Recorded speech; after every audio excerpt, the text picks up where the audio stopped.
Сайн байцгаана уу үзэгчдээ. Монголын үндэсний олон нийтийн телевизээр та бүхэнд 5 гараг бүрт хүрдэг зөв мэтгэлцээ нэвтрүүлгийн энэ 7 хоногийн дугаар эхэлж байна. Бид 7 хоног бүр шинэ оролцогчдыг шинэ сэдвийн хүрээнд мэтгэлцүүлдэг. Энэ 7 хоногийн сэдв Монголд бэлчээрийн мал аж ахуйгаас илүү суурин мал аж ахуй зохино. Нэвтрүүлгийн хамтран ажиллагч Монголын мэтгэлцээний нэгдсэн танхим.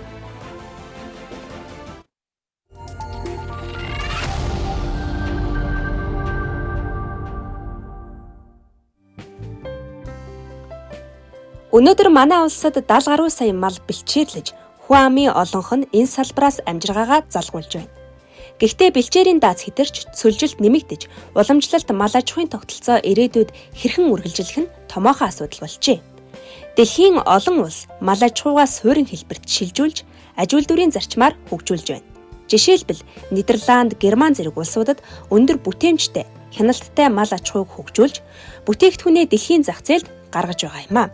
Тэгвэл Монголд суурин мал аж ахуй илүү тохирох уу? Энэ нь бэлчээрийн доройтлыг бууруулж, малын үр ашиг, бүтээгдэхүүний чанарыг нэмэгдүүлэх үү? Эсвэл мал аж ахуйг уламжлалт хэлбэрээр авч явах нь манай орны онцлогт илүү нийцэх үү?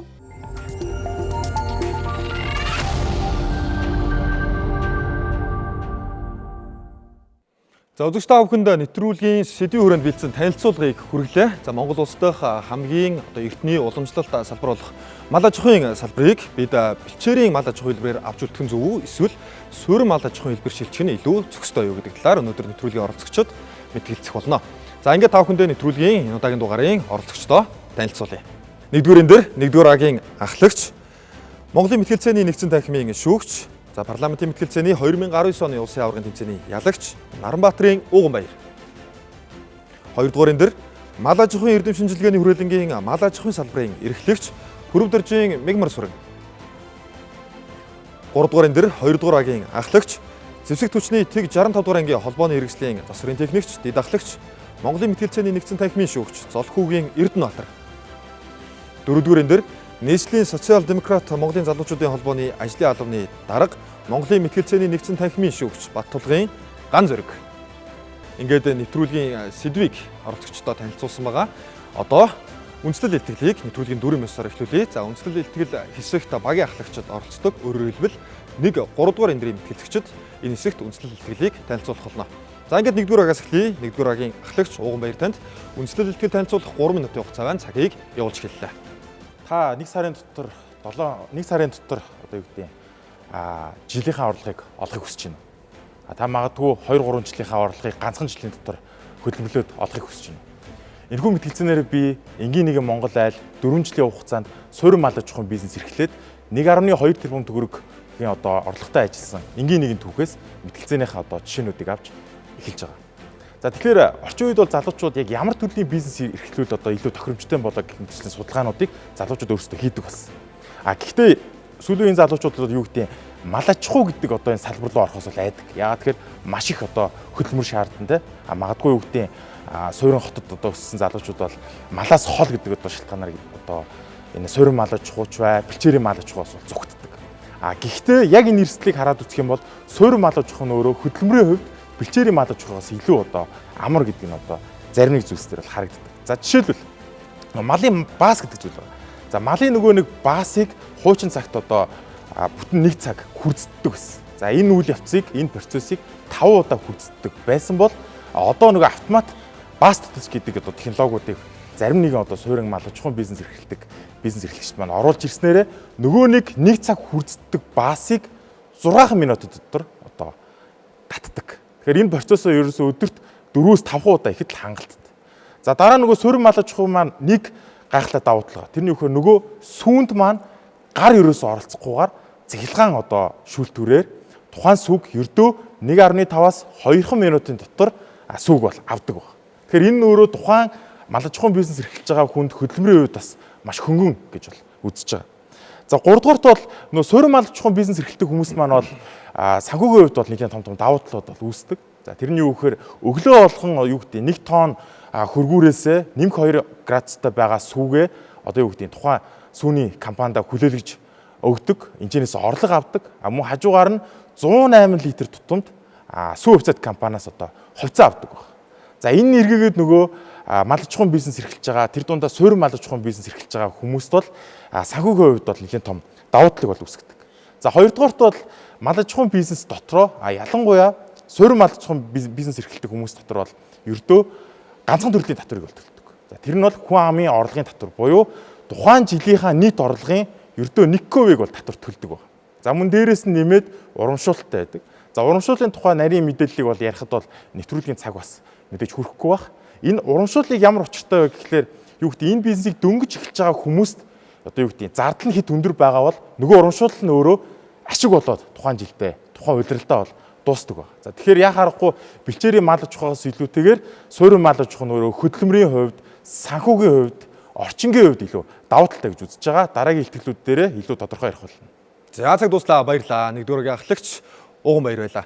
За одоо бид зөвхөн хоёрдугаар ахлагчийн үндэслэл илтгэлийг сонсох болно. За ингээд 3 дугаарын дээр Эрдэнэбаатар. За баярлалаа. За нэгдүгээр илтгэгчтэй бас мөн баярлалаа. Тэгэхээр хэдлээ энэхүү удаагийн шийдэл дээрээ одоо яг юуг зорж байгаа гэдэг тодорлох шаардлагатай болчих та. Аль нь илүү ашигтай вэ гэдээ ярихаар асаа өөр асуудал болно. Аль нь Монголын нөхцөлд илүү зохицох вэ гэхлээр дахиад хэдлээ өөр зүйлийг ярих хэрэгтэй болж байгаа. Тэнгүүд хэв маяг хэлбэр дээр нь хэдлээ өнөөдөр Монголын нөхцөлд яаж зохицох вэ гэдэг тал дээр бодож үзье л та. За жишээ нь мал аж ахуйн эрхлэх хэлбэр нь бол нэг 2-3 ангилж байгаа юм. Ингээд нүүдлийн за суурин эрчимцэн мал аж ахуйг ярьж байгаа юм. За нүүдлийн мал аж ахуйг яадаг онцлогтой юм гэхлээр байгалийн бэлчээрийг ашиглаад улирлын аясаар нүүж газар сэлгэж явдаг онцлогтой. Энэ нь өөрөө байгалыг өөрийнх нь аясаар сэргээгдэх дахин одоо боловсруулах боломжийг нь бий болгож өгдөг. За суурин мал аж ахуйн болохоор тодорхой нэг газар суурьшаад за түүндээ тариалалтай одоо юу гэдэг тэжээлэр тухайн малаа өсгөх за аж ахуйг хэрэглээд байгаа. За энэ нь болохоор эрчимцэн мал аж ахуйн нэг жижиг хэлбэр болж өгч байна. За эрчимцэн мал аж ахуйн гэдэг нь юу вэ гэхээр өндөр технологи нөгөө сүүний саалтур тий. За өндөр технологи, өндөр менежмент, за эрүүл ахуйгаа ашиглаж за сүү мах ноос одоо чиглэлүүдээр одоо фермерийн илүү үйлдвэрлэлийн чиглэлийг хөгжүүлдэг аж ахуй болоод ирж байгаа. Тэгэхээр хэдлийн өнөөдөр суурин болон нүүдлийн гэдэг мал аж ахуйг ярьж байна. За гэхдээ дэлхийд дээр нэг 200 гаруй улсаас яг бэлчээрийн мал аж ахуй одоо хагас болон бүрэн эрхэлж байгаа нэг 40 гаруй улс байна. За үүнээс яг нөгөө бэлчээрийн мал аж ахуйг эрхэлж байгаа яг бүрэн эрхэлж байгаа улс 10 хүрэхгүй байгаад байгаа. За үүнээс яг үнийгээ уламжлал хэв шинжээ төгс хадгалж үлдсэн улс бол зөвхөн Монгол гэж үзэж байгаа. Тэгэхээр хэдлээ дэлхийн одоо юу гэдэг бэлчээрийн мал аж ахуйн өв соёлыг тээж байгаа улс юм шүү. Тийм учраас хэдлээ энийгээ шилжүүлчихвэл бас дахиад хэдлээ дэлхийн магадгүй соёлын өвд ч юм уу бодох асуудал гарч ирнэ гэсэн үг. За дээрэс нь Монгол улсын 1.5 сая км квадрат газар нутгийн за 71-ээс 70 гаруй буюу 1.1 сая газар нутаг нь бэлчээрийн газар нутаг байгаа зориулттай за тал хэрийн бүс ихэнх нь зөнхөлж байна. За үүн дээрээ бид нар энэ газар нутаг дээрээ нэг 249 мянга орчим малчин өрх мал малж байна. За 2024 оны тоогоор хэдлээ 57.6 сая мал тоолуулсан байна. Тэрийг бид нар хэдлээ суурин шилжүүлэх нөхцөл байдал боломж нь өнөөдрийн Монгол улсын хөгжил дээр ямар байна гэдгийг харж үзэх шаардлагатай болж байна гэж харж байна. Мал аж ахуйг хэдлээ эрхэлснээр ашиг шим юу хүртэх боломжтой байна вэ гэхээр мах те сүү, за арчир, за ноос ноолуур, за мэдээж ажиллах хүчний зориулалтаар мал аж ахуйг их хэдлээ ашигладаг. Тэгэнгүүт энэ бүгдийг зөнхөлж одоо бац боломжтой яг хэлбэр нь юу гэхлээр бэлчээрийн мал аж ахуй. Хэдлээ бэлчээрийн мал аж ахуйгаа махаа авч хэрглэж болж байна, сүүгээ авч хэрглэж болж байна, ноос ноолуур хэрглэж болж байна, арьсаа ахаа авч байна. За мэдээж ажиллах хүчтэй буюу одоо морь, за сарлаг, тэмээ гэдгийг ашиглаж болж байна. Тэгээд дараагийн илтгэл дээр илүү дэлгэрэнгүй ярих болно. За баярлалаа. Хоёрдугаарыг ахлагчийн үндэслэл илтгэлийг бид хүлээн сонслоо. За одоо 2 буюу 2 болон 4-р энэ дээр дэмжлэг илтгэлийн хэсэг шилжих болно. За 2 болон 4-р энэ дээр мэтгэлцэгчдэд багийн гишүүдэд 4 минутын хугацаа авъя. За та бүхэн энэ хугацаанд бие биенээсээ одоо асуух боломжтой. За хэрвээ нөгөө одоо гишүүн асуух хүсэл тавьбал илтгэл танилцуулж байгаа мэтгэлцэгч за илтгэлээ төр хугацаанд бас зогсоох шаардлагатай болно. За ингээд та бүхэн 4 минутын хугацаа байгаа. Цагийг явуулж эхэллээ. 2-р энэ дээр. За тэгэхээр суурин мал аж ахуй болон нүүдлийн мал аж ахуйг одоо хослуулан хэрэгжүүлэх, авж явах одоо өвөрмөц цорын ганц дэлхийд өвөрмөц орн бол одоо манай Монгол улс байгаа. За тэгэхээр энэ Монгол улсад яаж энэ хослуулан хөгжүүлэх загварыг одоо гаргах вэ гэдэг асуудал бол одоо их тулгамдсан асуудал гэж бодож байна. Тэгэхээр энд нэг асуулт тавья гэж бодож байна л та. Энэ тулгамдсан асуудлын одоо гол гогцоо нэр юу вэ гэж та бүхэн бодож байна бэ?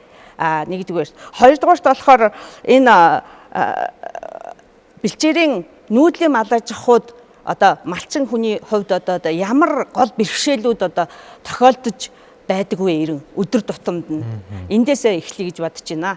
За цагийг зогсоолоо. 4-р энэ дэр. За. Асуултанд танд баярлалаа. Тэгэхээр нэгдүгээр асуулт ямар шийдэл байгаа вэ? Ямар гарц байгаа вэ гэдэг нь мөн хослуулан ашиглах боломж байгаа юу гэж тэ. Тэгэхээр бид нар бас судалгааны үед явж байхад хослуулан ашиглах арга бол яалч өнөөгийн нөхцөл байдалд маш их таарж байгаа. Бэлчээрийн дааз хэтэрсэн, малын тоо хэд өссөн, мөн газар нутаг хэд их хуурайшаа зөртөх өндөрсөд байна. Тэгэхээр энэ цаг үед ямар арга ашиглах вэ гэхээр бид нар хослуулан хөгжүүлэх арга нь зөв юм байна. Энийг гэхдээ бүсчилж хуваая. Дэлхийн улс орнуудад энэ суурь мал аж ахуй, бэлчээр мал, фермерийн мал аж ахуй анх үүсэж өгдөө төвлөрсөн хотын мах сүүнийг хэрэгцээг хангаж анх бий болчихсон. Тэгэхээр яг л үнэ адилаар бид нар маш олон хот болон иргэдтэй аймаг хотуудад тойрсон фермерийн мал аж ахуй эрхлэе гэж. Тэгэхгүй бол 21 аймаг 330 суманд бид нар яах нь бид нар энэ фермерийн мал аж ахуй хөгжөхөд маш урт хугацааг орно. Хамгийн ихэдгээр санхүүгийн асуудал гэж. Бид нар түрүүний яриад байдаг нөгөө нэг хэлбэршүүлсэн тоног төхөөрөмжүүдийг жирийн малчин өрг авахд хэдэн төгрөг тусах вэ? За 5-аар 10-аар хоршоо болоод авъя. Ингэнгүүт заран хүн хүч хүний нөөцийн асуудлууд үүсэж эхэлнэ, тийм ээ? Ажилгүйд өгсгүй үгүй юу гэдэг. Тэгэхээр хослуулан хөгжүүлэх арга нь маш зөв юм байна гэж. Тэгэхээр хослуулан хөгжүүлэхэд ялангуяа энэ аслагдмал бүс нутггүй шүү дээ. Тэгэхээр энэ бүс нутгуудад яг бэлчээрийн одоо мал аж ахуйн одоо монголчуудын өв соёлыг тээж авч явах талаар ямар арга зам хэрэгжүүлвэл зүгээр гэж бодож байна. За яг төвлөрсөн хот, за Улаанбаатар хот манайхад бол хамгийн их хүн амтад Улаанбаатар хот шүү дээ. Энэ төв аймагуудыг тойрсон фермерийн үйл ажиллагаанууд бий болоод эхэлсэн байна те. За энийг илүү сайн төвлөржүүлж хөгжүүлье гэж. Нөгөө төгөөрд нөгөө нэг Сүхбаатар аймгийн Онгон наран дарин суманд байгаа Малчин Бат яаж хөгжүүлэх вэ гэдэг. Зөв Малчин Бат тэрүүл ерөөсөө өв соёлоо аваад үлтгэл асуудал. Гэхдээ тэр хүн малын мах ширээ яаж боловсруулах вэ гэдэг нь асуудал үүснэ. Сүхбаатар аймгийн дарин сумаас малаа боловсруулна гэдэг баруун урд сумын хотын төв рүүгээ орж ирэх энэ замын зардал, цаг хугацаа, малчин өргөд хүн хүчний асуудлууд үүсэж байгаа. Тэгвэл 330 сумынхаа 3 сум тутмынхын дунд нэг ширхэг малын мах арьс шир боловсруулах үйлдвэр ихний хэдэн бид нар барьж туршиж үзье. Ингэхийн бол 3 сум тутмын дунд оршиж байгаа малчид тэр мах боловсруулах үйлдвэрлэлтэй махаа авчиж өгөх юм цаг хугацаа хүний нөөцийн хувьд ч гэсэн илүү ашиг тустай болоод ирэх юм бол үзүүлж байгаа. Тэгэхээр мал аж ахуйн тогтвортой хөгжилт тийм ээ одоо энэ орчин үед бий болоод байгаа цагуурын уур амьсгалын өөрчлөлтийн концепц байна тийм эндээ яаж зохицуулж одоо малынхаа үржиллийн селекцийн ажлыг авч явбал зүгээр гэж бодож байна. За энэ дэр шууд дэмжлэг ихтгэл дээр маань өргөжлөлөөд хариулт маань гарч байгаа. Тэгэхээр манай нэгдүгээр ихтгэгч маань ярьжсэн бид нар Монголд фермерийн буюу тийм суурь мал аж ахуйгаас илүү суурь мал аж ахуй илүү хэрэгтэй үгүй юу гэдэг энэ хэв шинж хэлбэр хэмжээнийхад аль нь хэрэгтэй вэ гэхлээр бид нар уламжлалт хэмээг аваа үлдээ гэдэг байгаа. Тэр бид нар түрүүний ярьсанчлан манай илтгэгчийн хэлсэнчлэн дэлхийн ганц үлдсэн нүүдлийн соёл иргэншлээ алдах гад байгаа юм шүү гэдэг асуудал үүсээ алдах гад байгаа. Жишээлбэл үнээг саалтураар саагаад эхлэнгүүд магадгүй хуучин социализмын үедээс нөгөө нэг шилдэг сайлж аврах сайлжин гэдэг цол тэмдэг байлаа шүү дээ. За манай ээж, эмээ, эгч, манай үеэл дүүнэр бүгдээр л хөдөө байж байхдаа үнээ саадаг гэсэн те. Тэг үнээг гараараа саадаг соёл чинь Монголоос өөр хаана вэ? Тэ саалтураар бид нар 1.5-аас 2 минутын ч саагаад эхлэх юм бол энэ үнээ саах соёл энэ чинь соёл шүү. Гэхдээ яг цаг хугацаа хөдөлмөрийг хөнгөлж байгаа хэлбэр мөн үү? Мөн. Гэхдээ давхар соёлын асуудал яригдаад эхэлж байгаа. Энэ мэдчлэн заашил манай монголчууд бүр тэд ахуйдаа ярих юм бол ахуй соёлдоо өрөхөд баасыг шууд автомат машинаар хураахаас илүүтэй чулуутай авчихгүй тулд аргаараа савраараа бид нар сэгсэрч авдаг те баасыг дараа нь бөөнөр нь аваад дэлгдэг хатаахта цаг минутаар эргүүлж нарс эн чинь өөрөө ахуйн соёлын бас нэг хэлбэр юм а гэж үзээд байгаа шүү. За баярлалаа та бүхэндээ. За баярлалаа. 2 дугаар энэ дээр танд 2 минут 34 секунд байна. Дэмжлэг илтгэлийг үргэлжлүүлнэ. За тэгэхээр энэ суурин болон нүүдлийн мал аж ахуйг хослуулан хэрэгжүүлэх энэ бодлого стратегийн үндэслэлийг би бас ярих гэж бодож байна. Ерөн Монгол улсчин экологи газар зүйн байршлаараа маш өргөн удам учраас цөөл хээрийн бүстэй болвол ерөнхийдөө нүүдлийн мал аж ахуй авч явсан дээр гэж бодож байна. Харин одоо төв бүс нутаг буюу манай Монголын өндөр ашиг шимтэй хамаг мал байдаг. Дээрээс нь газар тариадан хослуулсан энэ аж ахуйд яаралтай бэлчээрийн менежментийн шинжилсэн хууль батлагдчихэж энэ одоо суурин аж ахуй руу шилжихээс өөр арга байхгүй. Энд бэлчээрийн дороотлыг бол бид нар судлаад байдаг. Бэлчээрийн дороотлол нь одоо дээд зэгтээ хүрсэн байна. Энэ дээр бол одоо яхаа аргагүй энэ гарцыг хийхээс суурин руу шилжихээс өөр аргагүй гэж бид үзэж байгаа.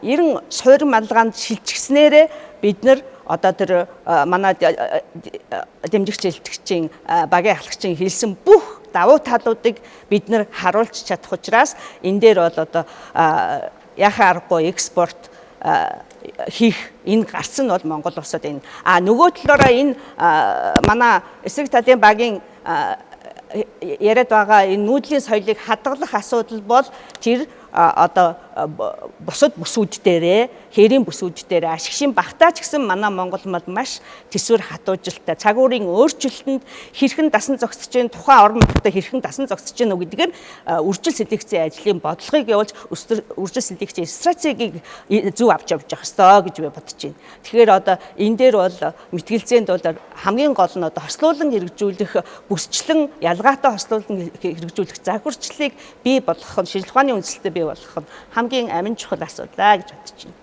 Нэг асуулт асууж байгаа. За 3 секунд байна. За. Суурин мал аж ахуйг эрхлэснээр соёл алдагдах уу? Соёл алдагдахаас илүү бас бид нар тэрийг бас загвар хэлбэрээр авч явж болно. Яагаад тэгэхээр тэр нүүдлийн мал аж ахуйгаас хамгийн шилмэлээ бид нар суурин руу шилжүүлж болно. Шилмэл гентэй тий шилмэл одоо юута тэр суурин дутагдаад байгаа суурин мал аж ахуй дутагдаад одоо нэг сул тал шүү дээ. Ямарваа нэг юм дандаа сул талтай байдаг. Нөгөө байнга ингээ бүтээгдэхүүн үйлдвэрлэлийн төлөө үржил селекцийн ажил хийгээд ингээ шалгаруулад байхаар тухайн малын амьдрах чадвар тийм ээ одоо эрүүл мэндийн асуудал мэдээж доройтно. Тэгэхээр тэр тухайн үед нь тэр нүүдлийн мал аж ахуй тэр өөр бусуудаа одоо чанартай генүүдийг оруулж ирэхийн тулд бид нар үржүүлгийн ажил хийж болно. За цаг дууссан, баярлалаа танд. Нэвтрүүлгийн дараагийн хэсэгт одоо шилжье. Энэ бол модераторын асуулт хариултын хэсэг байх болно. За ингээд миний асуух асуултанд 2 багийн ахлагчд юу 1 болон 3 дугаар эндрийн мэтгэлцэгчид хариулна. За 1 дугаараас эхлэе. 1 дугаагийн ахлагч асууя. За сая бас нөө соёлын талаар ярьж байна. Ерөнхийдөө бас энэ соёл алдагдсан нөхцөлд авч үлдэх ямар гарц гаргалгаанууд байна? Соёлыг хэрхэн авч үлдэх вэ? За бас сая танаа багийн гишүүн дэмжлэг илтгэлийн хэсэгтээ одоо амьдрах чадварын талаар суларна гэж хэлж байна. Энэ нь одоо бидний өдөр тутам хүнсэнд хэрэгжилж байгаа одоо сүү махны ч гэдэг юм уу чанарт бас сулрах юм аюул байх уу? Ер нь чанарын хувьд яаж нөлөөлөх вэ? Бас 3 дугаар гэвэл суурин мал аж ахуй шилжснээр эдийн засгийн өсөлт гарах боломжтой юу? Энэ дээр яаж нөлөөлөх вэ? За таны хариулах 3 минутын хугацааг явуулж хэллээ. За баярлалаа. За эхний асуултанд бол хариулахад ерөөсөө энэ сонголтын асуудал гэж бол хэлмээр байна. За юу гэдэг соёлыг авч үлдэх ёстой. Та нар бэлчээрийн мал аж ахуйгаар бид нар явах ёстой гэдэг ч юм уу те. Ийм тулгамд одоо тулгалт бол мэдээж байж болохгүй. Малчид бол одоо юу гэдэг тухайн бизнес эрхлэгчид маань өөрсдөд нь аль нь илүү ашигтай байна. Тэр сонголтыг хийх ёстой. Монгол улс 1992 оноос хойш үндсэн хуулиндаа хувь хүн сонголтыг хэрэгжүүлэг бол тусгасан байдаг. Тэгэхээр юу гэдэг 92 оноос хойш одоо хүртэл суурин мал аж ахуй Монголд бас тодорхой хэмжээнд бол нэмэгдсэн шалтгаан нь өөрөө энэ сонголт зөв юм байна гэдгийг бас зарим хүн хараад боломжийг нь хараад энэ сонголтыг бас сонгож байгаа гэж бол бодож байна. За хоёрдугаар нь амьдрах чадвар буюу за тэгэхээр энийг би бүтээгдэхүүний чанар гэж ойлголоо. За юу гэдэг бэлчээрийн мал аж ахуй дээр тухайн мал одоо 300 гаруй өөр төрлийн ногоо иддэг гэх мэтчлэн бас давуу талууд байдаг ч гэсэн нөгөө талдаа суурин мал аж ахуйч өөрөө олон улсын стандартад нийцсэн тижэл өгдөг. Тэгэхээр тижээлэхээр зөвхөн өгдөг нэг юм байгалийн өвс эсвэл одоо нэг давс ус цацаад өгж байгаа тохиолдол бол байхгүй. Чинь ямар одоо 3 үндсэн одоо орцыг оруулж иж тухайн одоо сайлын үнэнд бол тижэл болгоо өгдөг. За энэ нэргийгээд нөгөө сүг бол чанартай байлгахад бол тустай байдаг. За ямар 3 одоо орц байдаг вэ гэхээр нэгдүгürt бол эрдэн шишийн дарш байгаа. За хоёрдугаарт бол байгалийн өвс, гуравдугаар нь тижлийн өвс гэж байгаа. За энэ дээр нэмээд ус, тэгээд давс, баг зэрэг пермекс орно. Яг нөгөө хоолны жор ярьж хэлж байгаа юм шиг санагдчихлаа. За тэгэхээр юу гэсэн үг вэхээр нөгөө тухайн үнэийг чанартай байлгахын тулд бүтээгдэхүүнийг чанартай гаргахын тулд эрүүл гаргахын тулд нөгөө нэг амьтдыг чинь яг л өөрийнхөө хүүхэд шиг одоо асран хамгаалж хоолнд нь хүртэл одоо нөгөө хүн шиг те зөв хоолт гэдэг шиг нөгөө мал аж ахуйгаа бол зөв бол талаас нь бол анхаардаг. Харин нөгөө бэлчээрийн мал аж ахуй яадаг вэ гэхээр нөгөө нэг малаа сайхан ингээл хайчин юу идэж байгаа нас мэдэгдэхгүй. За тэгэхээр бол харьцангуй энэ тал дээр бол эрүүл гэж бол үзэж байгаа. За эдийн засгийн өсөлтийг бол юу гэдэг яг энэхүү эндрийн араас бол бид нар жишээлбэл суурин мал аж ахуй руу одоо 100% шилжснээр бэлчээрийн мал аж ахуйдаа эсвэл 100% үлдснээр эдийн засгийн өсөлт ийм гарна гэдэг ч юм уу энэ тоог бол хэлэх боломжгүй ч гэсэн үнэхээр дэлхийд одоо 40 гаруй улс суурин мал аж ахуй илүү дээр юм байна гэд баг багаар одоо шилжиж байгаа. За энэ нэргийгээд нөгөө нэг малчтад гэдэг юм уу те бизнес эрхлэгчдэд бол үнэхээр хувь хүнийх нь гэр бүлийнх нь өрхийнх нь орлогот бол үнэхээр ашигтай. Дээр нь нэмээд цаг зав их гардаг учраас ингэж явж байгаа. Тэгэхээр бид нар эдийн засгийн өсөлтийг бол нэг таарна, хоёрдугаар хувь хүний эрхчлөө гэдэг зүйл бас нэлээд чухал гэж бол үзэж байгаа. За тэгэхээр юу гэдэг нь би өөрийнхөө дараагийнхаа илтгэлээр яг энэ нөгөө хоёр мал аж ахуйн зардлын харьцуулт, ашигын харьцуултыг бол ярих гэж бодож байна. За мөн дээр нь нэмээд амьдралын одоо лайфстайл нь бас яг ямархуу зөрүүтэй байдаг вэ гэдгийг бас дараагийн илтгэл дээр танилцуулъя гэж бодож байгаа. За тэгэхээр яхаарахгүй суурин мал аж ахуй бол одоо бүхий л өнцгөөс харуул илүү давуу талтай л гэж харагдана. За баярлаа. 3 асуултанд тодорхой хариултыг өглөө. За ингээд 2 дугаар агруу шилжцгээе. 2 дугаарыг ахлагчаас асуултыг асууя. За одоогоор Монгол улсын одоо бэлчээрийн даанц одоо тий 70% нь ерөөхдөө дороотлын байдалтай байгаа гэж үзэж байгаа юм лээ. Тэгэхээр одоо сүлжилт одоо энэ асуудлыг сэргээхэд ерөөхдөө ямар шийдэл гарцууд одоо энэ суурин болон бэлчээрийн мал аж ахуйн талаас одоо байна танаа багийн байр суурь ямар байна тий. За нэгдүгürt хоёрдугаарт за сүүлийн 30 жилийн хугацаанд цууд ган гачиг тохиох тохиолдлууд нэлээд ойртож нэмэгдсэн байна. Тэгээ үүний одоо бас нөлөөний эсрэг танаа багийн байр суурь ямар одоо суурин болон одоо бэлчээрийн мал аж ахуйд аль нь одоо зөвхөстэй шийдэлтийн төгссөн гарц гаргалгаанууд байна гэж үзэж байна вэ. За сая эсрэг баг нь шинжилсэн хуулийн тухай ярьжсэн тий. За тэгээд тэр шинжилсэн хууль ер нь бас ямар одоо тэр батлагдах боломж олцоо ямар байгаа юм. Батлагдах гэхэд тэр хуулинд бас юу тусгаж ийж бас илүү дээр болох юм, илүү одоо сайжрах юм. За таны хариулах 3 минутын хугацааг явуулж эхэллээ. За баярлалаа. Тэр яг бэлчээрийн мал аж ахуйд хамгийн тулгамдсан асуудал бол сүлжилт, за бэлчээрийн дааз гэтрэх, за усны хомсдол гэдэг асуудал бол байгаа. За Монгол улсад нэг бэлчээрийн даацт яг тохиромжтой тоог хондлохоор шилжүүлэнгүүд нэг 86 мянга орчим байгаа тийм. За одоо манай нөгөө 51 сая малаа шилжүүлэнгүүд нэг 96 орчим сая. Тэнгүүд хэдлээ нэг 15-6 саяар хэтэрсэн харагдаж байна. За энэ нь өөрөө ямар үр дагавруудыг гаргаж чинь гэхэлэр нөгөө мал давж ярьж чинь, за малын гарц муудаж чинь гэх мэт үр дагаврууд байна. Тэгэхээр хэдлээ хамгийн ихний гарц нь юу юм гэхэлэр бүгдийн шууд суурин руу шилжүүлчихээр энэ шийдэгдэх чинь асуудал бас биш болоод байна. Тэгэхээр хэдүүлээ малын тоонч чанарт анхаарэ гэдээ яриад бас цөөнгөжлийг өнгөрөөж байна. Гэхдээ яг нөгөө нөлөөллийн үйлдэл хийсэн байдал маань жоохон хангалттай учраас энэ дааз хэтрэх байдал маань байсаарлаад. За магадгүй нэг хоньноос гарах гарцыг бид нар нэмэгдүүлээд магадгүй 2 хоньноос авахыг нэг гарц руу шилжүүлээд тоонд чанарт анхаарч чадах юм бол энэ асуудлыг шийдвэрлэх боломжтой. Дээрэс нь энэ нөгөө цөлжилт гэдэг нь тэгээ бэлчээрийн заалт хэцэрлээ одоо гэдэг нь дулаарл гэдэг нь зөвхөн мал аж ахуйн бас асуудал биш. Хүний оролцоотой маш олон зүйл байгаа. За мэдээж суурин бас аж ахуйн оролцоотой зүйл байгаа. Жишээ нь дэлхийн нийт хүлэмжийн 5-аас 10% нь бол суурин мал аж ахуйгаас ялгардаг. Бэлчээрийн мал аж ахуйгаас тодорхой хэмжээнд ялгардаг гэсэн хамаагүй бага ялгардаг гэх мэтчлэн биднэрт бас давуу талч байна, сул талч байна. Хэдлээ гарц гаргалгаан дээр бас хамтдаа ярилцсан нь зүйтэй байх гэж харж байна. За зууд байгалийн гамшигт үзэгдэл нь мэдээж дэлхийн талаартай бас холбоотой. Дээрэс нь бидний бас буруутай үйл ажиллагаатай холбоотой.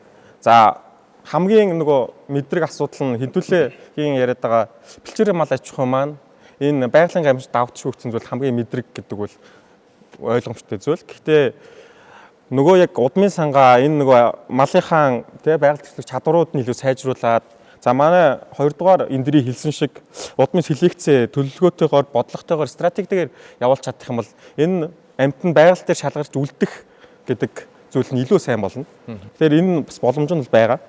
За хуулийн талаар ярилцах юм бол бэлчээр ашиглах гэрээг одоо орон нутаг хариуцж байгаа.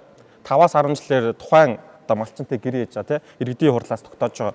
За тэгэхдээ та усаа яаж хамгаалах вэ гэдэг талаар тэнд зөвлөмжүүд байгаа. За та бэлчээрээ сэлгэх ёстой гэдэг гэрэн дээр заасан байгаа. За та тухайн бэлчээрийн даацаасаа хэтэрсэн маллахгүй байх ёстой гэдэг бас гэрэн дээр бид нар бүх зохицуултуудаа оруулж өгөөд малчинтайгаа тохиролцож байгаа. Бид нар дээр ахаад нэг асуудал юу нэг юм гэхэлээ малчтайгаа бас боловсролт нь анхаарах хэрэгтэй. Малтайгаа гэхээс илүү малчинтайгаа харьцаа тэрийг одоо тэр ажил үйлдвэрийг хэрэглэж байгаа хүмүүстэйгээ илүү боловсронгуй болгоод ойлголцолд асуудал нь юу вэ гэдэг бас дахиад ярих шаардлагатай болж эхэлж байгаа юм л та. Малчныг өөрөө бид нар боловсруулж ийж энэ мал аж ахуй гэдэг зүйл маань илүү доктортой, илүү цаашдаа хөгжиж явах боломжтой гэж харж байгаа.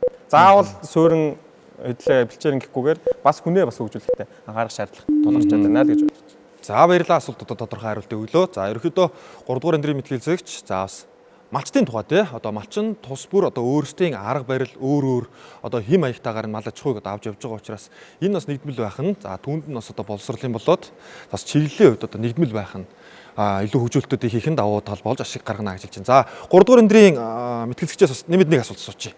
Ерөөхдөө бас бэлчээрийн мал аж ахуй бас нөгөө юу гэдэг хараа хяналт арай сул байдаг тий. Энэ талаас шалтгаалаад нөгөө малын одоо халдвар төвчөнч гэдэг юм уу иймэрхүү зүйлс бас гардаг штэ. Тэгээ танд бас нэг ирэх өгөөд нэг богиногоо хариулт авахыг бас хүсэж байна. Тий. Бэлчээрийн мал аж ахуйн ялч нь дархан суурьсан төвлөрөл байхгүй учраас хэдлээд хараа хяналт сул байгаа тий. За дээрэс нь манай малчтаас бас шалтгааллах зүйлүүд байдаг. Өвчин гарахад нуун дарагдуулдаг. Жишээ нь за энэ шинж тэмдэг илэрлээ гэд бид нар угаасаа жишээ нь хамгийн их гардаг шүлхий мөлхий гэж мэдэн штэ. Тэгээ нуун дарагдуулдаг ягаад чи боловсролын асуудал энэ сэлхүүгийн магадгүй нэр хүндэд талдаж штэ тэдний хотноос шүлхий гарсан гэдэг юм бол магадгүй тэндээс болдог гэж бод. Тэгэхээр хэдлээ ойлголтууд анханаас нь зөв явчих хэрэгтэй.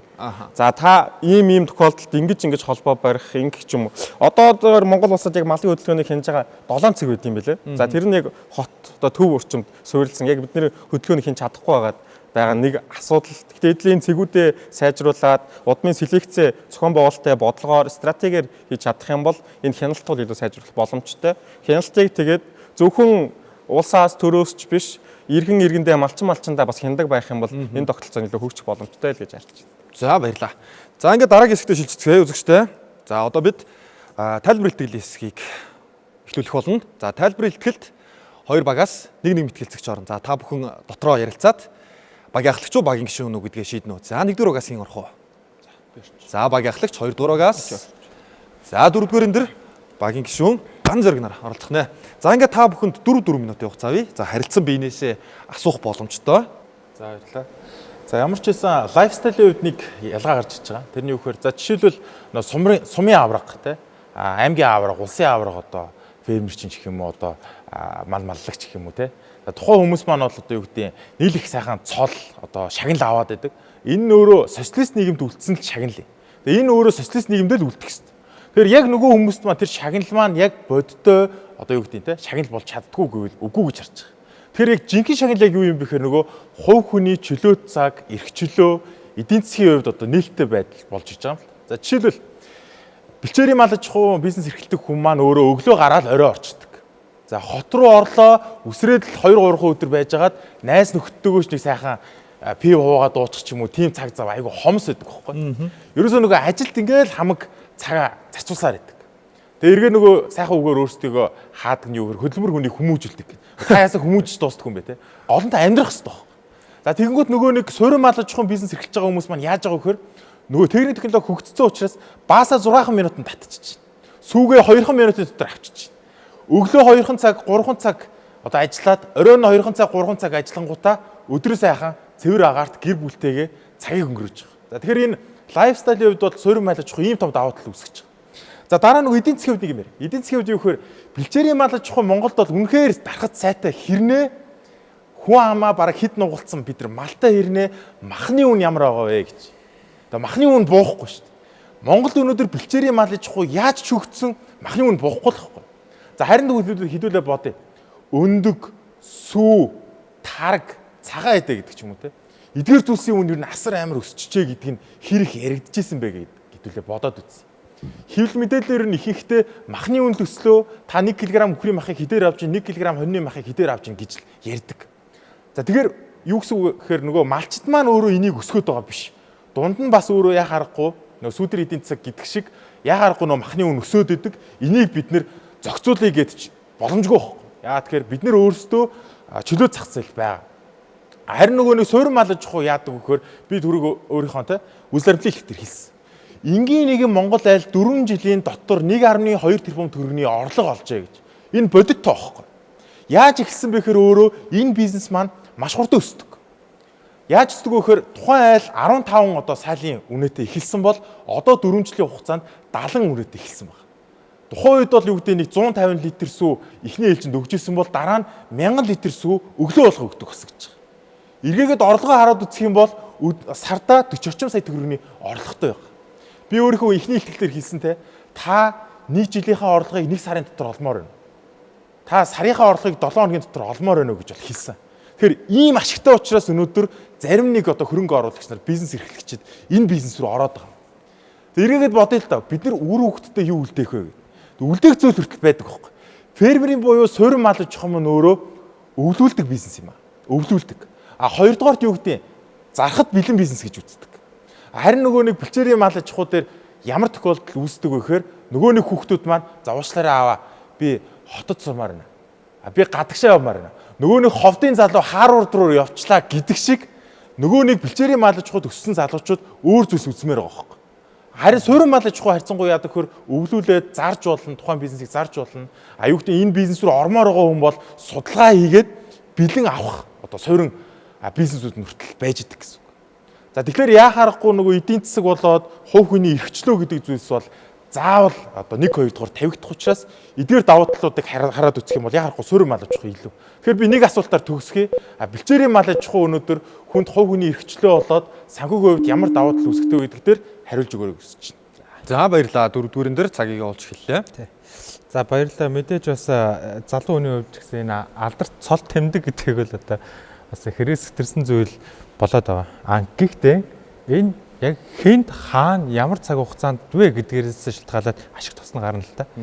Алдар цол тэмдгийг социализмын үед бүхэн тэгш хэрэгтэй үед бүхэн адилхан хөдөлмөр эрхэлдэг үед А ажилчин Б ажилчин хоёр адилхан ажиллаад хахад аль нэгийг урамшуулахгүй бол тэр хоёр сайн ажилласан муу ажилласан нэг л дун гардаг гэсэн. Тэгэхээр сайн ажиллаад байгааг нь урамшуулъя гэдэг системээр яах нь шагнал урамшуулах гэсэн.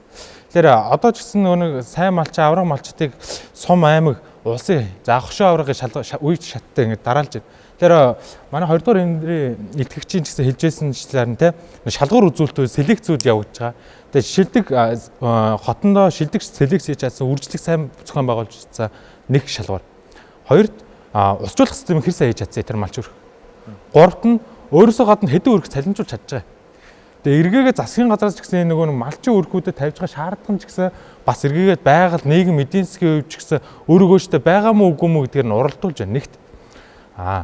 Хоёрт бид нар нөгөө нэг өвлийн үйлдвэрлэлд нь цагаан сарын өмнөхөм шилдэг малчин өрхүүдээ сайхан улсын авраг хашаа авраг гэж баяр үргэж шагнчингуудаа хаврын жуулхан дээр цөлжилт удаа яриа авчдаг. Тэр малыг цөлийг буцаагаар яриаждаг. Яг бодгоо зөрүүтэй байгаа. Зөрүүтэй. Гэхдээ аль алинаас үгүйсгэж болохгүй яг хөө шагналж байгаа зөө өөр гэдэг хөдөөгаа бат гэдэг малчинд хөдөлмөрийн үнэлээд шагналж яг бай болж байна. Гэхдээ эргээгээд бид нар өөрсдийнхөө шагналд өгсөн үйл явцаа хаврын шулган дээр буруутгаад байна гэдэг. Энэ буруу энэ дээр бид нар яалч гэдэг хуулийн зөв зохицуулт хийх нь зөв л дөө. Мөн ярьж нөө эдийн засгийн болон хувийн эрх чөлөө амьдралын лайфстайл алдагдаад байна шүү дээ. Тэгэхээр би өөрөө бас Сүхбаатар аймаг Сүхбаатар сум нэг хөдөө ахын дээр эмээгэн дээрээ гэл зуны амлтууд дээр бас хүүхд насаа өнгөрөөсөн цал. Тэгээ хөдөө байхлаар яалчгүй амьд ворморгүй санагдаад идэв. Тэ? Өглөө эрт 5 цагт босоод шүүдэр унсан тэр хөдөө тал нутагт морин оноод уургаа өрөөд адуундаа явах тэр мэдрэмж гайхалтай. Тэр Улаанбаатар хотод ямар ч номын сан ороод бас авч чадахгүй тэр мэдлэг боловсруулаас үнэртэхгүй л дээ тэр мэдрэмж. Тэгэхээр хөдөө байгаа тэр бат гэдэг малчин хотын төв рүү орохгүй байгаа орж ирсэн ч 3 хон онцоод яваад байгаа шалтгаан юу юм гэхэлэр тэр хөдөөдөө байх нь тассан мэдрэмж байхгүй байгалийн мэдрэмж. илүү өвчнөд нэрвэгдэх нь бага байна. За ковид үеэр сая илэрлээ шүү дээ. Хөдөөний малчид яг нэг ковид төрөхгүй байгаад байна. Ялангуяа би нэг хөдөө нөгөө арай гэж хотоос 20 тавигдаад хөдөө очисон чинь ёо чи яахаа хотоос ирчихвэ? Манай хөдөг муухай болголоо гэдэг ч юм уу.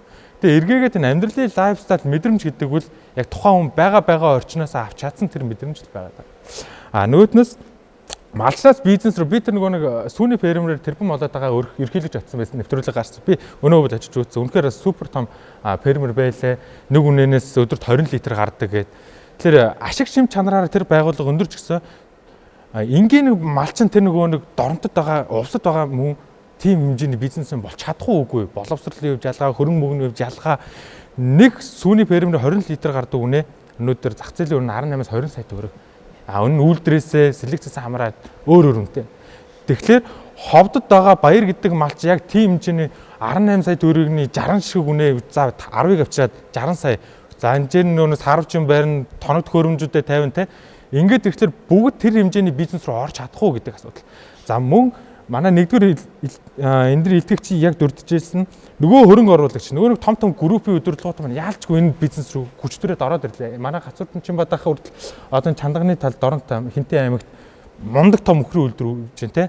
Үргэлж цар болгон хасгуудахтай эдийн засаг ажиллаж байгаа гэсэн энэ болцгол юм бол Монголын бизнес супер хөрөнгө оруулалт болох гээд байна гэдэг үгдийг хэлж байгаа. Тэгэхээр энэ дэр малчин болгон бас энэ бизнес дээр амжилттай явж чадахгүй хаа гэдэг. За баярлалаа. Тайлбар хэлтгэлийн хэсэгт хоёр багийн мэтгэлцэгчид за бас тун сонирхолтой одоо шийдлүүдийг танилцууллаа. За тэгээд нэгдүгээр багийн ахлагчаас саний илтгэлтэй холбоотой нэмэлт зүйлийг бас тодруулчих гэж бодож байна. Ерөнхийдөө энэ малчтыг дэмжсэн одоо малчтын зээлч гэдэг юм уу те түрүүс асгаас ингээд нэг бодлогын хүрээнд ингээд явж байгаа зүйлс нь ерөнхийдөө аль тал руу чиглүүлээд байгаа суурь малаж авах юм уу эсвэл бэлчээрээ малаж авахыг нэмжээд байна. Бас нөгөө талаас энэ үзүүлж байгаа дэмжлэг зүйлс нь бас төдийлө хангалттай байдаг юм уу? Малчтад яг тийм боломжит тус болж чаддаг юм уу? Одоо таны ярьж байгаа шиг тэр суурь малж авах одоо фермерүүдийг өнөөдөр хүсээд шууд бий болгох боломж малчтад бас хэр боломжтой байна те. За дэмжлэгийн хувьд бол би хувьдаа ингэж боддог. Хотод нөгөө бизнес эрхэлж байгаа хүмүүсээс илүүтэйгээр илүү жаргаад байгаа хүмүүс нь би бол малчтыг гэж боддог. Татврын хувьд илүү чөлөөтэй байдаг. За нөгөө хотод байгаа хүмүүс маань яаж чинь гэсэн чинь нөгөө цалингийнхаа бараг хийх хувийг л татвар нийгмийн даатгал шимтгэлтгэл өгөөл явчихдаг. За нөгөө зээлийн аппликейшн руугаа өгөөл явчихдаг те. Малчдад бол тийм асуудал бол харьцангуй бага. Мөн дээрээс нь бид нар ч гэсэн саяхан харлаа. Малчд бол одоо малчтын зээл гэж авж гин. За юу гэдгийг эдэрт арай нэг илүү өндөр арай илүү ихтэй тийм боломж өгöd байгаа юм шиг надад миний хувьд бол хувийн өнцгөөс бол санагддаг. Гэхдээ яг ингээд бодитл дээр цаасан дээр ингээд буул гарах юм бол суурь малаж авах одоо бизнес эрхэлж байгаа хүмүүстээ бол арай бага дэмжлэг олгож байгаа юм болов уу гэж санагдсан. Сүүлд яг ингээд тоонуудыг харахад ингээд өөрөөсөн л та. За жишээлбэл нэг 6 тэрбум төгрөгийн одоо татаасыг нийт одоо суурь малаж авах бизнес эрхэлдэг хүмүүст ингээд тараасан байна гэд. Тэгсэн чинь тэр яг нөгөө 6 тэрбум гээд одоо юу гэдэг нэг өндөр дүн сонсогдоод байгаа боловч тэрийг одоо хувааж авсан суурь малаж авах бизнес эрхэлдэг хүмүүс нь нэг 30 орчим ч юм уу 20 орчим ч юм айгу олон хүнд ингээд хуваагдаад байгаа хөөх. Тэгээ тэр нь эргээгээд бас яг хүмүүст олгож байгаа үнийн дүн ч гэсэн ингээд янз бүр байгаа учраас яг харьцангуй суурь малаж авах бизнес эрхэлдэг хүмүүсийг бол арай бага дэмжтэй юм шиг бол санагдсан. За баярлалаа. За ингээд үзэгчтэй нэмэлт асуултын хэсэгтээ шилжих цаг болсон байна. За энэ хэсэгт хоёр багийн ахлагчид асууж гişүүд хариулах болно. За 2 3 дугаар энэ дэр 4 1-р энэ дэр асууж хариулах хэлбэрээр явна. За ингээд та бүхэнд 2 минутын хугацаа бий. 2 дугаар багийн ахлагч асуун, 1-р багийн гишүүн хариулна. 3 дугаар энэ дэр таны асуух цагийг явуулж эхэллээ. За баярлалаа. Тодруулах шаардлагатай маш олон зүйл байна. Олон асуулт асуух байх. За манай улсын өөрөө нутаг дэвсгэрийн өгөгдөл нь бэлчээр зориулагдчихад тахад хэдлээ яагаад заавал суурь мал аж ахуй гэдэг байгаа. Яг үндсэн гол шалтгаан нэг юу юм бэ гэдэг талаар тодруулах шаардлагатай.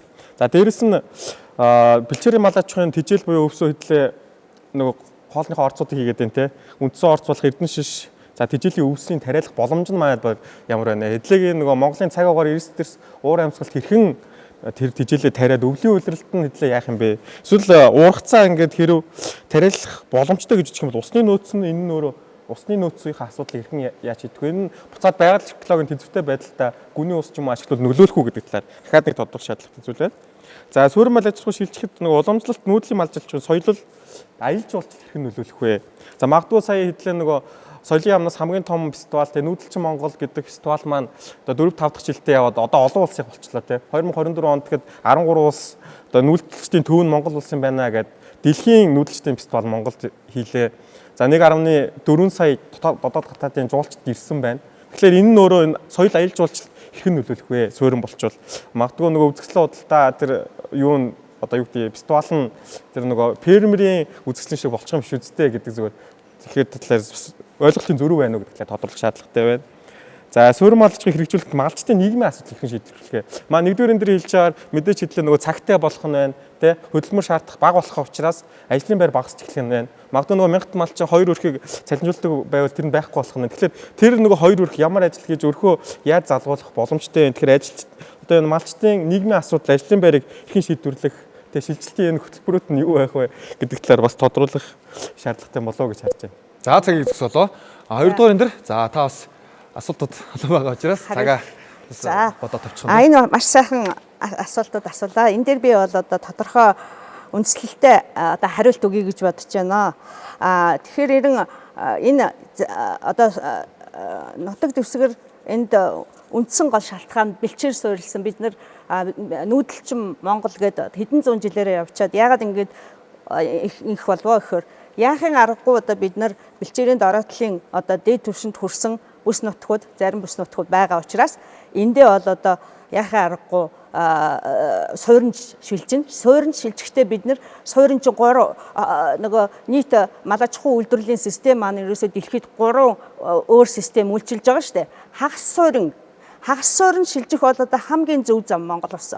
Яах вэ гэхээр өвөл хаврын цагт хагас суурин буюу хаврын цагт сууриндаа шилжээд 100 намрын цагт одоо бэлчээртэй шилждэг ийм систем бол хамгийн зөв систем гэж бодож байна. За тэгэхээр хоёрдугаар асуултад бас эндээс урган гарч ирнэ. За эрдэнэ шиш тийм ээ. Яахын аргагүй одоо бид нар одоо малаа эрүүл байлгаад чанартай бүтээгдэхүүн авахын тулд одоо яахын аргагүй бид нар чанартай тэжээл өгнө. Чанартай тэжээл өгөхийн гол шалтгаан бол одоо уургалаг тэжээл тийм ээ. Буурцаг турмал эрдэнэ шиш эднэрийг тариалж бид нар энэ баланса барьсан тийм тэжээлэр шимт тэжээлэр тийж юм. Тэгэхээр эднэрийг тариалах гол одоо бүс нутгуудаа маш сайн хамгаалж энэ бүс нутагтаа энэ төвийнхаа бүс нутагт энэ хөрс шорооныхаа шинжилгээнүүдийг сайн хийн. Яг аль нутагт нь аль ургамлыг тариул маш сайн урах нь энийгээ тогтоож авч агаад ингээд энэ тэжээлийнхаа нөөцийг хангах асуудалтай бол шинжилгээ хааны үндслэлтэй хандмаар байна. Одоо ингээд яадаг гэхээр Монгол улсад ногоон тэжээл гэнэ. Ногоон тэжээл юу вэ? Ногоон тэжээл бол тэр тухайн малын ашиг шимийг дээд хэмжээнд нь хүртэл тэр генетик потенциалт нь хүртэл өгөх тийм тэжээл биш. Яагаад бол өвөл хаврын үлэр хөлцдөг. Баярлалаа. За одоо нэгдүгээр энэ дэр нэгдүгээрээ ахлагчсан, хоёрдугаараа гиншүүн, дөрөвдүгээр энэ дэр хариулнаа. Цагийг явуулж эхэллээ. За баярлалаа. За эхний асуулт болохоор яг нөгөө өмнөх асуултууд дээр нас нэмэд дэлгэрэнгүй тайлбар өгөнгөөс асуусан зүгээр юм болов уу гэж. Үнэхээр яг няцаах тал маань нутаг дэвсгэрийн үед бэлчээрийн мал аж ахуйг Монголд илүү давуу талтай гэдэгт итгэдэм үү гэдэг дээр би гайхчихлаа. Тэгээ яагаад тэгэхээр яг бодит цаас хэдүүлээ харах юм бол суурин мал аж ахуй чинь монголчуудад илүү тохирох гээд байгаа байхгүй. Яагаад тохирж байгаа гэхээр нутаг дэвсгэрийн хүрээнд суурин мал аж ахуй нь яагаад авах үссэн юм? Хот суурин газрын хажууд нөгөө сүү өндөг зэргийг хурдан одоо хүргэхийн тулд анх үүссэн тийм үү? Монголчуудын нийт хүн амын хэдэн хувь нь Улаанбаатар хотод амьдардаг вэ гэдэг ихний асуулт байна. Тэгэхээр үнэхээр та бүхэн те нутаг дэвсгэрийн хувьд бэлчээрийн мал аж ахуйг зохино гэж үзэж байгаа юм уу? Яагаад? Ямар үндслэлээр? Зөвхөн уламжлалт хариулт бол би хүсэхгүй байна. За хоёрдугаар болохоор тэжээлийн зардал байгаа. За тэжээлийн зардлын хувьд бол жишээлбэл суурин мал аж ахуй нэг үнэ нь нөгөө зардал маань яг л нөгөө фермерээс гарч байгаа. Тухайн үнэ бол юу гэдэг өдөрт тэжээлгээд нэг төгрөгөөр 22,000 төгрөг зарцуулдаг нэг одоо сүүний үнэнд. За эргээгээд нөгөө тог цэцлэгаанаа нэмэх юм бол жилдээ 6.5-аас 8 сая төгрөгийн зарцуулт бол байдаг. Тэгэхээр энэ юу гэсэн үг эдийн засгтэр байгаа бүх зардал бүх орлогын одоо прогноз нь нээлттэй байдаг хөөхгүй. Тэгвэл бэлчээр маань өөрөө бэлчээрийн даацг эрсдэл байна те. Тэр иймэрхүү зүйлсээр хүртэл эдийн засгийн судалгаа няцаах тал байгаа юу? Байгаа бол энийг бас хэлж өгөөч гэж хүсэж байна. За тэгээ хамгийн сүүлийн асуудал юу гэхээр аялал жуулчлал гэж байгаа. Аялал жуулчлал дээр манайха нэг буруу ойлголт байна. Тэрний үгээр жуулчид ирээд зөвхөн бэлчээрийн мал аж ахуйг сонирхдаг ойлголт бол байхгүй. Юу зүгээр бэлчээрийн мал аж ахуй окей Монголд бол онцлог нь бол мөн. Гэхдээ суурин мал аж ахуйг хүртэл одоо юу гэдэг жуулчид ирээд сонирхдаг шүү. Одоо юу гэдэг ингээд фермерийн суурин мал аж ахуй бизнес эрхэлдэг хүмүүс нэмэлт орлогоо та өөр юугаар олдгоо гэсэн чинь зуны цагаар жуулчд ирээд манай фермерийг ингээд сонирхож үздэг. Энэ дээр нь би тодорхой хэмжээний такс тавьдаг гэж байгаа. За тэгэхээр юу гэдэг малчид бас яг ялгаагүй те жуулчдаас ингээд такс аваад бас хэрэг үзүүлдэг те. Иймэрхүү бас тоо баримтууд байна уу гэж. За дөрөвдүгээр дээр цаг явлаа. За. Тэгж яг асуугаасаа гэсэн бас сонирхолтой асуултуудыг асууж байна. Яг жуулчид яг бодиттой хөрөнгө оруулалт хийгээд байгаа юм уу те? Энэ бас сөрөн мал аж ахуйр бас жуулчд маш ирдэ штэ гэж байна те. Яг зөв. Дэлхийн улс орнуудад энийг бас давуу талаа болгосон маш олон улс орнууд байна. За Шотланд байна. За мөн Швейцар улс байна. Швейцар бол уулын фермерийн мал аж ахуйгаа аялал жуулчлал болгож чадсан хамгийн жишг улс гэж яригддаг. Гэвч Казахстан болон Монгол улсууд руу 7 хоногийн аялал энэ ямар аялал вэ гэхлээр суурь мал аж ахуйгтай танилцах 7 хоногийн аялал гэсэн юм аялал Казахстан Монгол руу 7 хоногийн $1,000 ийм аялал хамгийн хэрэлдэлтэй аялын зах зээл дээр. Тэгэхээр яагаад Казахстан руу илүү яваад байгаа юм бэ? Казахстан яг хуу социализмын үед ч гэсэн 1920-ад оны үед бэлчээр мал аж ахуйтай байжгаад социализмын Орос улбаны улсын нөлөөллөөр 95% нь одоо суурь мал аж амьдрал шилжсэн. Тэгээ 5% нь ерөөхдөө одоогийн бэлчээр мал аж ахуй руугаа шилжсэн. Гэхдээ энэ бэлчээр мал аж ахуй нь хагас бэлчээр руугаа шилжсэн. Тэнгүүд яг тийм нөгөө үзэсгэлэн аялал жуулчлалд зориулагдсан юм бэлчээр мал аж ахуйг Казахстан бас илүү хөгжүүлээд байна. Гэхдээ Монгол руу дөлхөн ирээд байгаа ганц шалтгаан ялангуяа солонгосын K-pop одууд, зэрэглэл одууд Монгол руу ирж контент үйлдвэрлээд байгаа ганц шалтгаан нь Монголд яг л тэр 100% бэлчээрийн мал аж ахуйг авч үзсэн соёл нь байгаад ирээд байгаа. Тийм. Мэдээж бэлчээрийн суурь мал аж ахуй руу бол очиж байгаа. Гэхдээ яг 100% оригинал гэдэг юм чинь байгалийн юм чи шал өөр бол. За нэгт хоёрд яг бэлчээрийн мал аж ахуй нь Монголын нөхцөл байдлаа зохино гэдэгт итгээд байгаа юм уу үгүй юм итгэж байгаа мэдээж эдийн засгийн өөр өгөөж ашиглаж тооцох юм бол мэдээж суурь нь илүү ч гэсэн бид нар соёл уламжлалт дэлхийд ганц үлдсэн гэдэг юмараа хэлэх юм бол суурь нь илүү газар тонцгоор илүү. За баярлалаа. За үзэгчтэй нэмэлт асуултын хэсэг дуслаа. Одоо нэвтрүүлгийн сүүлийн хэсэг дүгнэлт хэсэг байх болно. Ингээд оролцогчдийнхоо мэтгэлцэгчдийнхаа дүгнэлтийг сонсъё. За багийн гишүүдээс эхлэе. 2 дугаар энэ та дүгнэлтээ хэлнэ. Цагийг явууллаа.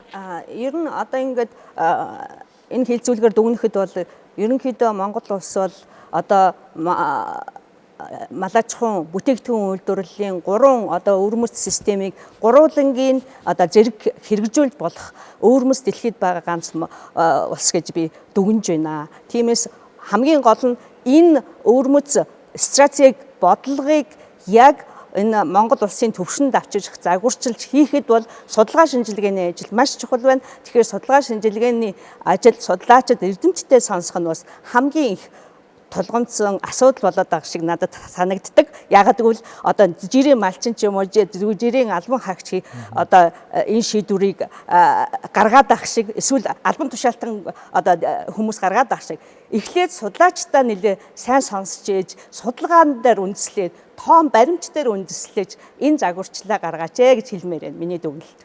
Ер нь боловсруучны тал дээр энэ салбарт ер нь хэр хангалттай байдгийг судлаач нар гэдэг. Боловсон хүчний хувьд бол бид нар бол ерөнхийдөө уламжлагдж ирсэн судлаач нар бол одоо нөөц бол одоогоор тасарч байгаагүй байна. Хэрвээ энэ байдлаар бага цалинтай нийгмийн ахуйг ингэж харж үзэхгүйгээр ингэж явах юм бол цааш нь судлаач гэх сонирхолтой хүмүүсийн тоо бол тасрах одоо хандлага руу орсон. Аль хэдийн орсон. Эрэлттэй мэрэгжлийнхэн тоо энтерт орж ийн үү? Ер нь хэр эрэлттэй мэрэгжилтэд орж ийн? Эрэлттэй мөртлөө хүмүүс яагаад энийг сонирхож ингэж судлаач болохгүй байна гэхээр ерөнхийдөө цалин нийгмийн хангамжийн асуудал төр байгаа. За баярлалаа танд дүгнэлтийг хүлээлээ. За 2 дугаар багийн гишүүн 4 дугаарын дээр ган зэрэг цагийг явууллаа. За маш олон бас бэлчээрийн мал аж ахуйн бас дутагдлууд зөндөө дурдтай байгаа. Эдгээрийг бид нар эхнээс насаа хууль дүрм журмаар зэгслэх шаардлагатай байна. Жишээлбэл миний эхнэр амаржаад би найз бат руугаа залгаад эхнэр төржлөө нэг шилний хойно өгөөч гэхэд нөхөр яг нь хотноосоо нэг сайхан 90 хонь надад сэтгэлээрээ бариад өгнө. Гэтэл нөгөөх нь яг вакцинжуулсан тий за нөгөө нэг янз бүрийн нөгөө малын гачиг өвчин шимнээс хамгаалах тэр вакцины юмд орцсон мал байсны нөхөр хугацааг нь дуусгүй 21 хоноогүй байхад нь надад өгчүүлвэл энэ асуудал болоод байна уу? Тэгэхээр бэлчээлийн мал аж ахуй дээр ганц тулгамдаад байгаа малчид энэ хяналт өгөхгүй байна.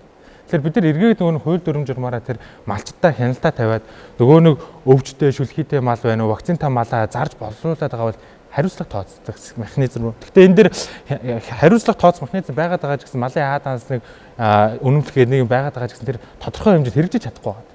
Тэгэхээр энийг илүү нарийн төв болгоё. Нөгөөдөгөр бэлчээрийн мал аж ахуй дээр бас бүр илүү наривчлаад яриад ах юм бол ямааны сүү үхрийн сүүнээс 3-аас 10 дахин илүү үнэтэй зарагдаад байна. Тэ?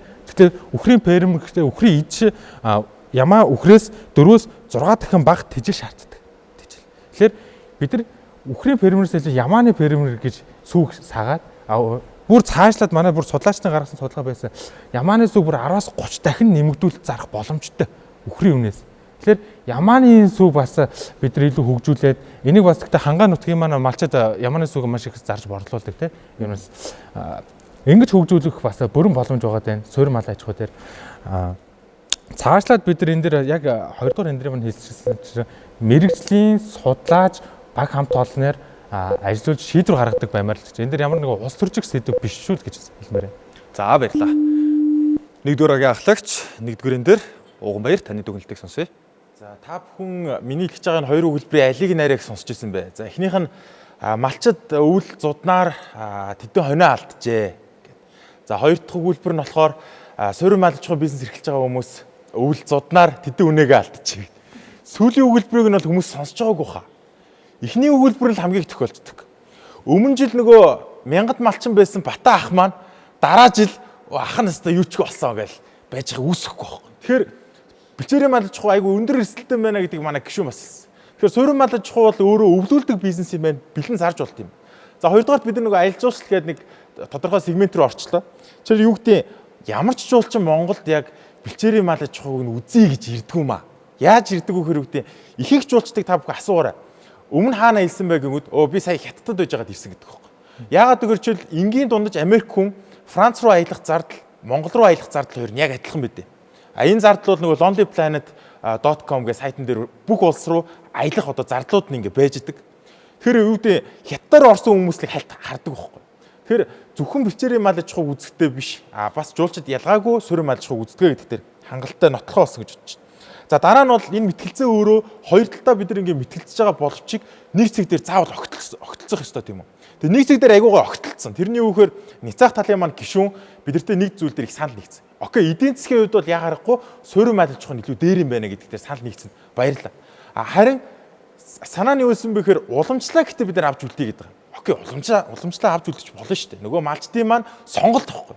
Гэхдээ бид нар өнөөдөр мэтгэлцэн дээр нөгөө нэг уламжлал, нөгөө нэг сайхан гоё үгс гэхээс илүү эдийн засгийн хувьд, хувь хүний эрхчлөөний хувьд аль нь илүү дээр гэдэг дээр л мэтгэлцэх хэрэгтэй байна. Тэр яг энэ тал дээр бас ялгаагүй Ницаах тал маань санал нэгдээд суурь мал аж ахуй бол үнэхээр даяарч байгаа маань үнэхээр зөв юм байна гэдгийг бол бас хэлсэн байгаа. За тэгэхээр яа харахгүй суурь мал аж ахуй бол орчин цагт технологи хөгжсөн учраас илүү дээр гэж үзэж байна. За баярлалаа. За ингээд дүгнэлт хэлэх сүүлийн оролцогч, мэтгэлцэгч 3 дугаарын дээр Эрдэнэбаатар таны цагийг олж хэллээ. За баярлалаа. Их сонирхолтой л болоо л байна. Гэтэ дүгнэх болцсон байна. За мэдээж хамгийн гол бас асуудал бол байгалийн зүйл тэгээ өвчлөл байгаад байгаа. Яг энэ эрсдэлч гэсэн суурь мал аж ахуйд байдаг. Жишээ нь суурин өвчин гарсан тохиолдолд нөгөө төвлөрлөх учраас маш хурдан өвчлөлтөд бүрэн хамрах боломжтой бас нэлээд том эрсдэл байж харж байна. Дээрэс нь өндөр хөрөнгө оруулалт шаардна тий. Хэдлээ анхнаасаа нэг босхын тулд байр, тижэл, тоног төхөөрөмж, за тэгэл малын эм тариа, за тэгээ гаднаас оруулж ирэх үеийн усалгаа, захилгаан ингээд хэдлээ ахаад бас өртөх хэрэгтэй болохоор яг бүх малчт маань ч юм уу ингээд хоршоолоод хэдлээ зээлээ аваад байгуулад амжилттай бизнес эрхлэхэд өрсөлдөөний зах зээл дээр хэдлээ бүгд амжилттай болох боломж нь хэрвээ тэгэнгүүт аль нь илүү зохицох вэ гэдэг дээр яг одоогийн нөхцөл байдал дээр ахаад нэг харах шаардлагатай болчиход ирж байгаа. За тэгээд тижээлийн хамааралтай шууд тижээлийн хамааралтай учраас хэдлээ суурь мал аж ахуй дээр магадгүй ахил нөгөө зуд те байгаль хүндэрдгээр өвлөрөл өвөл магадгүй эсвэл хавар те намаар хүнд болохыг үгүйсэхгүй хэдлээ ургацаа алдвал адилхан суурь мал аж ахуй маань ахаад тижээлгүй болох гэдэг те. Тэнгүүд яг мал аж ахуй гэдэг нь өөрөө л тижээл эдшийн тухай юмар идчихэж байгаа. Дээрэс нь нүүдлийн мал аж ахуй дээр яг адилхан бид нар идэх зүйл бас хянж чадна. Жишээ нь бидний урд хамгийн гоё амтнуудыг тавьвал хүн дуртайгаа л идэнэ, хамгийн гоё амттайгаа л идэнэ. Мал ч гэсэн өөрийн одоо байгалийн онцлогоороо тэрийг түүж иддэг. Яг дөрөөл одоо бий болцсон учраас хэдлээ байгааг нь л идэх хэрэгтэй болно л та. Тэгээ магадгүй манай өргөчн далхах бол би далхаад идэнэ. Хизээч би одоо гоё зүйл дуртай байсан гэсэн. Тэгэхээр хэдлийн дөрөөлөлтөөрөө гаргах гарцлага гэхэд бодох шаардлагатай, хамтдаа боловсруулах шаардлагатай гэж харж байна. Мэдээж огтлцол үүсэж байгаа. Огтлцол дээр хэдлээ харин нэг зүйлд санаандгүй ч юм уу санаатаагаар таарчлаа гэж ойлгож байна. Энэ нь юу вэ гэхээр хэдлээ хослуулах шаардлагатай байна. Тэ? Төв суурин газартаа хэдлээ чиглээд мэдээж суурингаа байгуулчих. За бусад газар төвлөрөөгөө боломжн дээрээ хэдлээ өөрсдийнхөө байгаа боломжн дээрээ нүүдлгийнхаа аваа явчаа гэдэг дээр бүгдээрээ санал нэг огтлцож байна гэж харж байна. Баярлалаа. За баярлалаа. Хоёр багийн ахлагчийн төгөлтэй сонсоход багуудын нэгдэж за одоо мэтгэлцээний явцад огтлцож байгаа зүйл бол за эдийн засгийн одоо өсөлтийн хувьд суурин мал аж ахуй илүү ашигтай байна. За мөн одоо хагас мал аж ахуй нь одоо энэ хоёр талыг хослуулах нь бас илүү ашигтай гэдэг тал дээр бол багуу санал нэгдэж байна.